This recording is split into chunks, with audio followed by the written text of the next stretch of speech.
Hello. This is your boy Brandon Karaya, aka Master of None, aka EF Hutton of Entertainment, and we are here with the Obi Wan, my Obi Wan Kenobi episode 1 review. Highly anticipating this show. It looked really good. From the trailers, I really enjoyed that they were bringing in things like the Inquisitors, which is like kind of like a more far out there lore. They really only touched on things that are canon and out there in media like animation or real life. They've only really touched on the Inquisitors in Rebels, which was a really good show. Clone Wars and Star Wars Rebels are two shows that I think are really important in the timeline of Star Wars, and they both contain a lot of very important information. So seeing the Inquisitors in the trailers excited me from the beginning, and now it's finally here.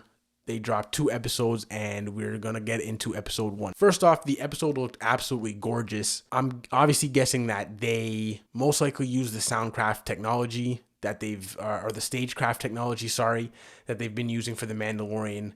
It looks great and it seems to be getting better and better. Ewan McGregor, what a fucking great actor, honestly. Like, one, is good seeing him back as Obi-Wan, but really seeing just him play, like, you could just really just see he just knows this character, knows how to play him, and is just like excited to be back. Like, you could just, the acting honestly was like on point. Obviously, if you've watched the introduction to my channel video, I mentioned that I'm an actor and I am obviously trying to get further along in the industry, and I would absolutely love to be in a Star Wars project. Obviously, Marvel and DC is my like main goal, but Star Wars like is not far behind. I love Star Wars, sidetrack there. It was just like a thought of me just wanting to be in a Star Wars project. But going back to Ewan McGregor, honestly, like he's really good, especially near the end. And it wasn't even like he was doing anything major. It's just, you could really just see in his facial expressions. Obviously, we're going to get into spoilers. So spoiler alert. So let me just mention this. I really enjoyed the episode, and I'm probably, if you don't want to hear any more spoilers, cut it off there. But getting into spoilers, obviously, it has been 10 years, not obviously, but it has been 10 years since the end of Revenge of the Sith, since he took Luke to Tatooine.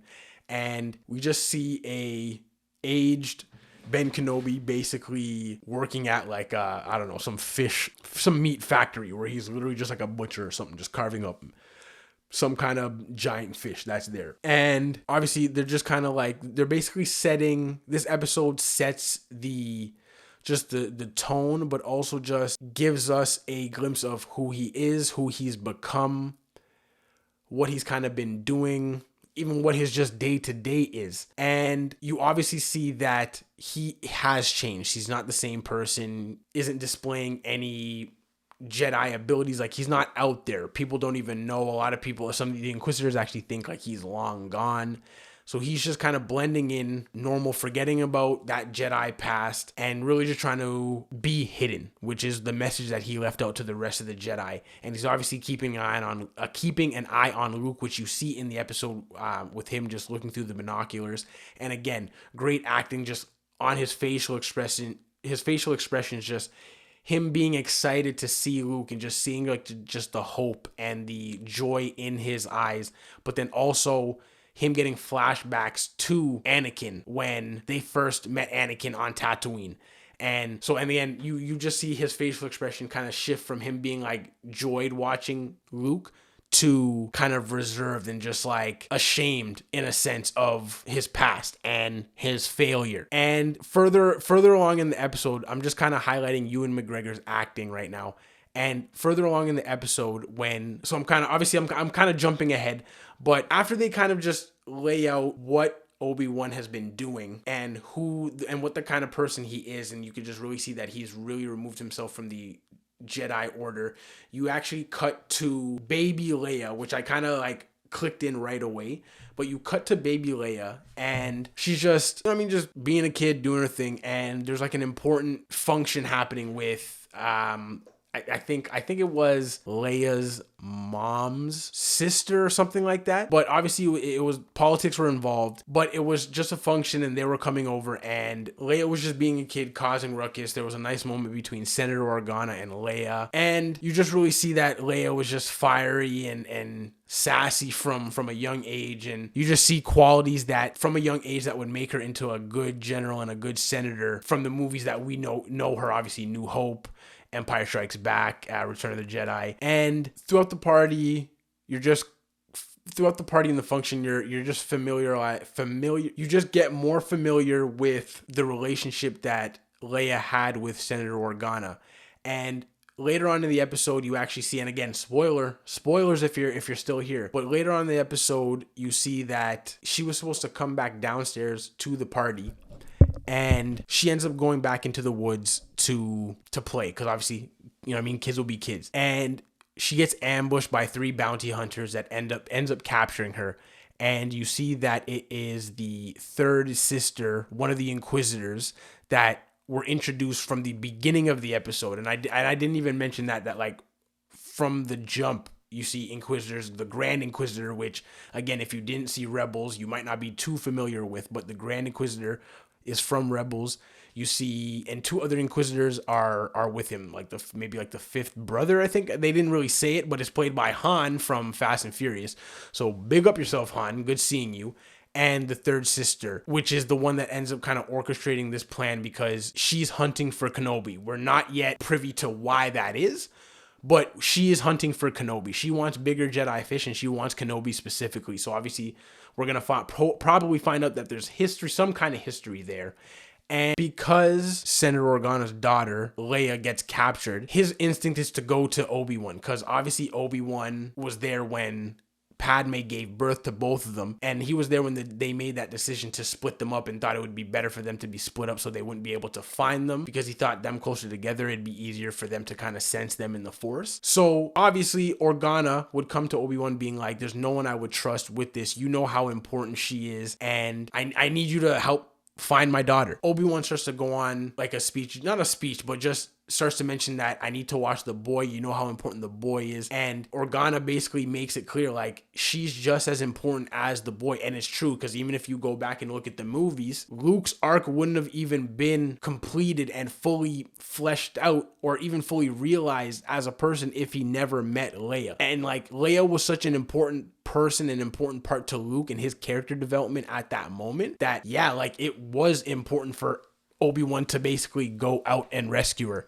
And you see that Organa is like, because obviously Obi-Wan doesn't want to be too involved, but Organa is like, yeah, like, let this be, our one last mission. So I'm guessing that this limited series is going to basically span over him trying to rescue her, him kind of getting in these confrontations with Inquisitors, obviously along the way, meeting Vader, kind of dealing with that section, maybe them thinking Vader thinking he dies in some way, and then kind of stops hunting him until he's again seen in A New Hope on the Death Star again later on down the line. But that's obviously what calls him to action, and I was trying to mention, this is where, like, to me, like, his acting really stuck out, and he didn't even really have to do much. It was really just that call to action where it's just like, they foreshadowed it. The Grand Inquisitor foreshadowed it, talking about how the Jedi can't even help themselves. They have an itch, you know what I mean? They'll reveal themselves because, like, they have a code, and that code forces them to reveal themselves and kind of, mess up themselves, like, get themselves killed, because, if they stayed hidden, they'd be good still. So obviously Obi-Wan hears this. We see him go out to the desert, again, foreshadowing. And sorry, I missed a part. Sorry for this. As he's kind of coming home, I can't remember from where, but it was nighttime. You see he kind of gets ambushed, but it's from a Jedi that were introduced earlier on in the episode. And earlier on in the episode, right when I told you that the Grand Inquisitors were introduced to the episode from the beginning, they actually pull up on a saloon, and they're like, we've been hearing things that there's a Jedi literally in this saloon right now. And one of the Inquisitors throws a knife at the or the owner of the saloon. And again, that speech of the Jedi can't help themselves. The Jedi revealed himself, Force stopped the knife from killing him. A little kind of back and forth happened, and the Jedi actually ended up getting away briefly. So jumping back to when Obi-Wan's coming home at night, he gets ambushed by this Jedi. And he was like, I had a feeling it was you. And again, this Jedi isn't like a kid. He's like somewhat pretty up there in age. So I'm guessing maybe when he was like a youngling or something like that, he knew of Obi-Wan Kenobi, maybe saw him before.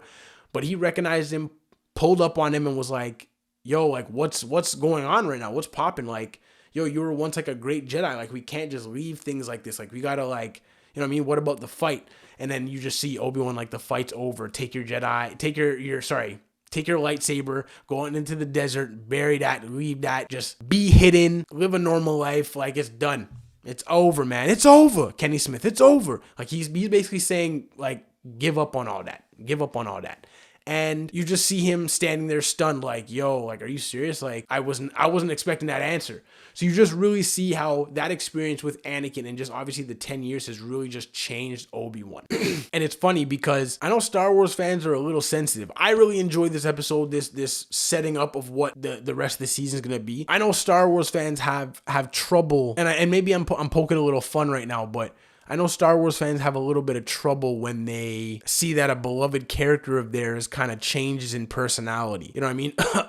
Luke Skywalker in The Last Jedi. But even though I really enjoyed that movie, and even if you were to cut that character arc of Luke, I really loved a lot of parts in that movie outside of the Luke stuff. But the Luke stuff didn't even bother me, and I got why the man was probably acting like that after they kind of explained it. So it's just like, I wonder if people are gonna act that way when they see how, oh, this is not my Kenobi, not my Obi-Wan. He'd be jumping to try and rescue Leia. You know what I mean? Who knows? But obviously you just see the reservation on his face, and you could just obviously see, like I was saying, his change in his personality, and just that he's not about jumping to action and being just trying to go rescue and do all these things like he once was. And once he is approached by Organa and kind of convinced to go forward with this, he goes out into the desert, retrieves his lightsaber, and where like I really saw his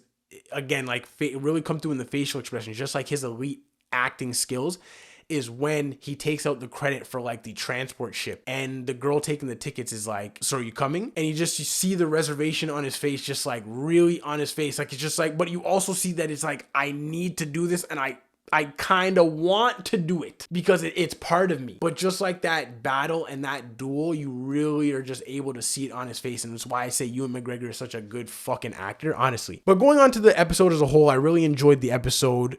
Obviously, there wasn't too much action. Also, skipped a beat. They ended up killing the Jedi. You just see right before Obi-Wan leaves to go rescue Leia that they hung the Jedi center of the town so that everybody would see that this is what's going to happen. The Jedi, they're sending their message.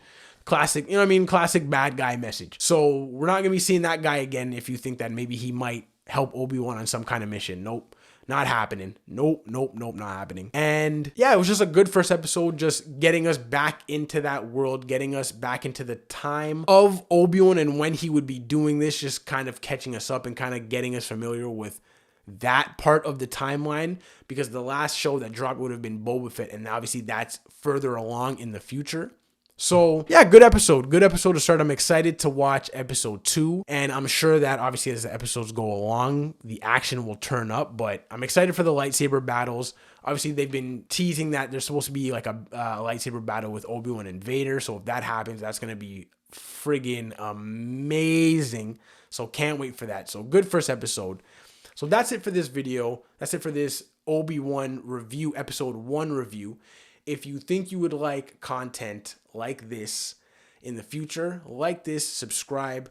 Obviously, episode 2 review will be coming shortly, and there will be a bunch of trailer reactions just more stuff to come, like my Top Gun Maverick review. Super excited for that movie. That movie looks dope. So subscribe if you want that good content, you want that good breakdown right here. I appreciate you for watching.